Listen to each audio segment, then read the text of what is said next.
Most of you remember Spock, Live Long and Prosper, and of course, anti-aging is the rage. This was from the Time magazine about a year and a half ago, their cover for their magazine. And the issue, this is from The Economist, talks about this silver tsunami, you know, the impact of the aging boomers on all aspects of society. And there is a price of living too long.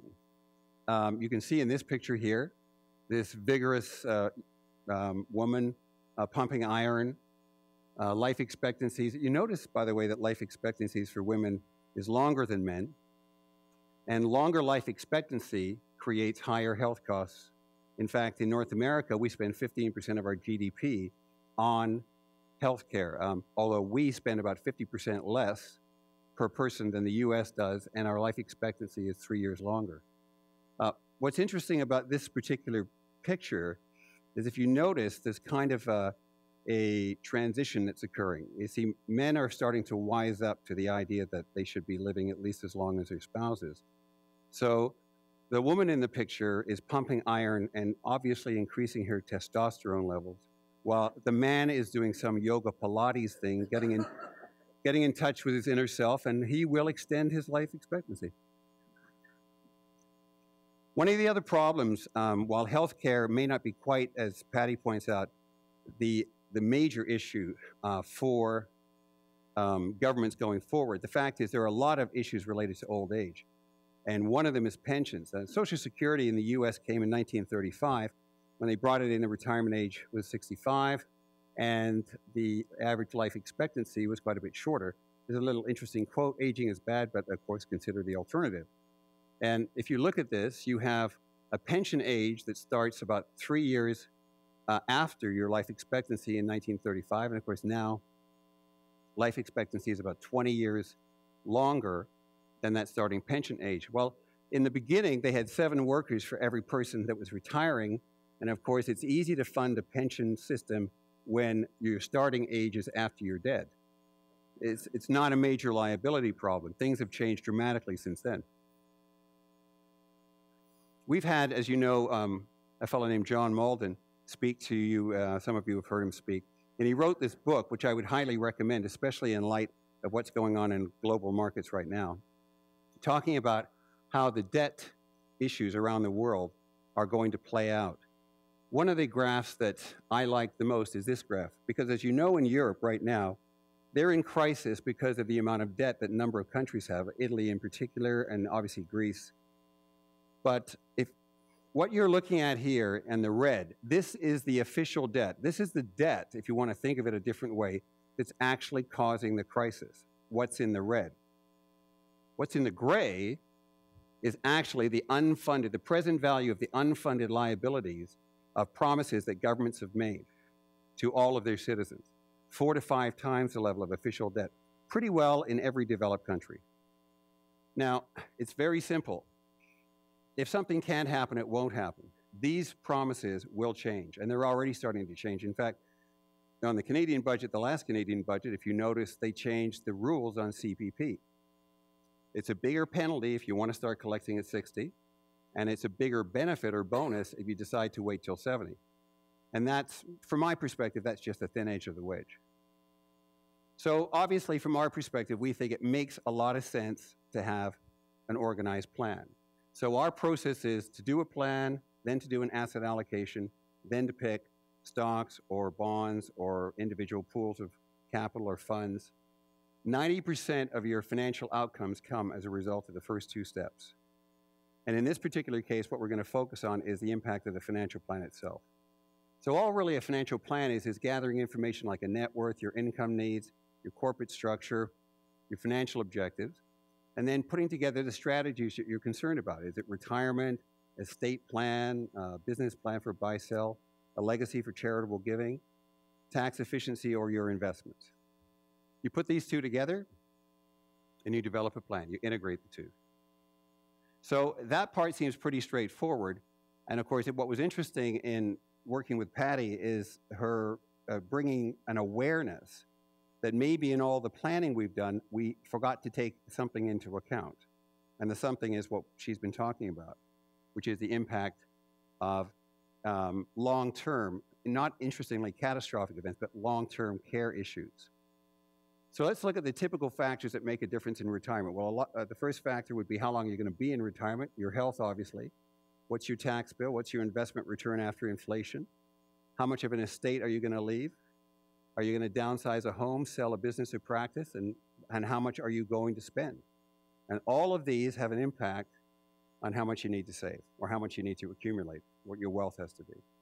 So we're just going to focus on one thing tonight, the health issue.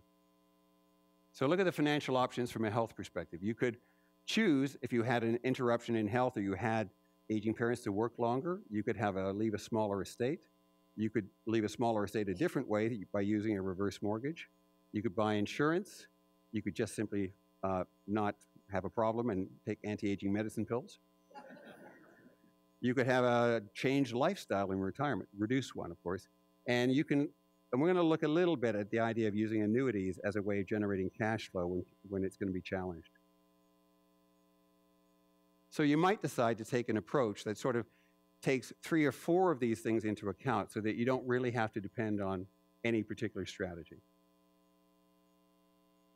So let's look at the financial life cycle. So what I've done here is I've tried to divide this into 2 sections. This first section just focuses on where does the cash come from and where does it go. And the second part, the second slide we're going to look at is going to look at where the assets grow and shrink. So savings on the top, spending on the bottom. So while you're accumulating wealth, you're also dealing with liabilities like education or buying a recreational property. I know a lot of you have recreational properties. You sort of know what I think about recreational properties as an investment if you've ever asked me. Most of you stopped asking me. But I tell you what, if I ever buy a recreational property, you'll be the first to know. Retirement income, interestingly, is a liability as well. So it's money that comes out of your capital, your system. Now, savings are a plus. Maybe selling a business, maybe getting an inheritance, maybe working part-time or downsizing a home later in life. They all add to your expenses. So this system can be completely in balance, with a reasonable amount of planning, unless something like this occurs. While you're working, aging parents, when you're retired, having to deal with a long-term care situation. So the question is, what's the financial impact? Like, how would you build a model to deal with what these outcomes might be? So let's look at what it looks like from a capital perspective, from a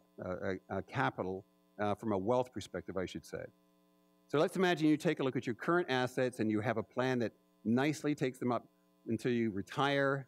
You want over your rest of your lifetime your capital to be at least protected from inflation over your lifetime. And at some point in time, the rest of the capital, or residual part of the capital, goes into your estate. Nice and straightforward and simple. Until these other events occur. So what would happen if you had aging parents? Well, that's what would it look like to your capital. Now, you could fix this problem and get back to where you wanted to by more savings, part-time work after retirement, a later retirement date. Any and all of these things will work, but doing nothing wouldn't be an option. And then long-term care, what would that do to your assets after retirement? It might leave you with that sort of, my last breath and my last check coincided, and I just hope it works out that way. And then finally, obviously, that would make a significant impact in your estate. So the purpose of doing this modeling is to say, what could you do to plan and what options exist, practical options exist to mitigate the impact of these things? So we have this very nice spreadsheet. As many of you know, we have pretty well a spreadsheet for everything. And this particular spreadsheet focuses on, you've got at the top, current age, retirement age. These are all the factors we talked about earlier in the slide.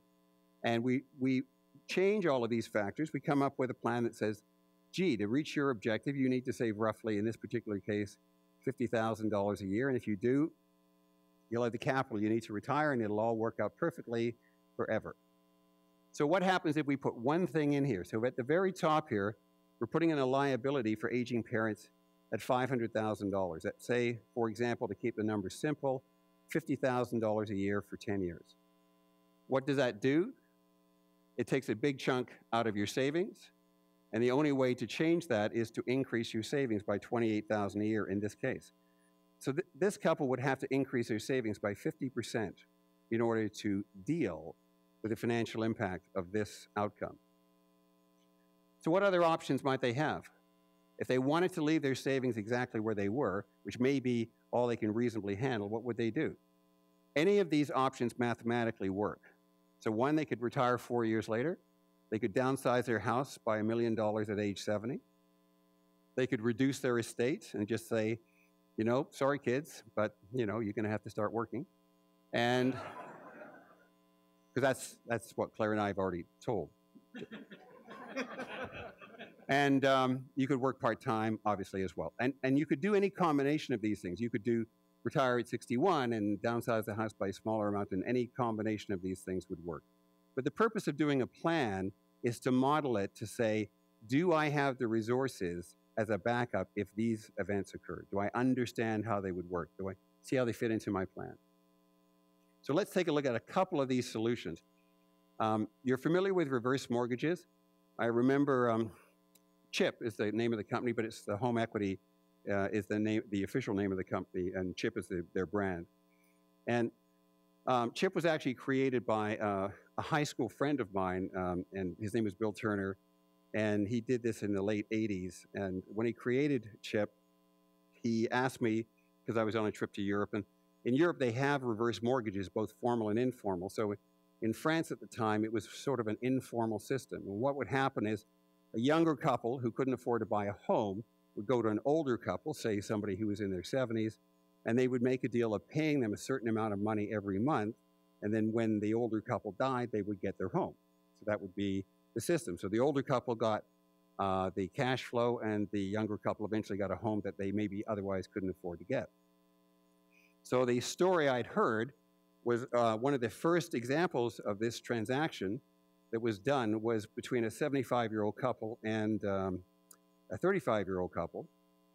And as it turns out, the husband died normally in like 85, but the woman lived to 113.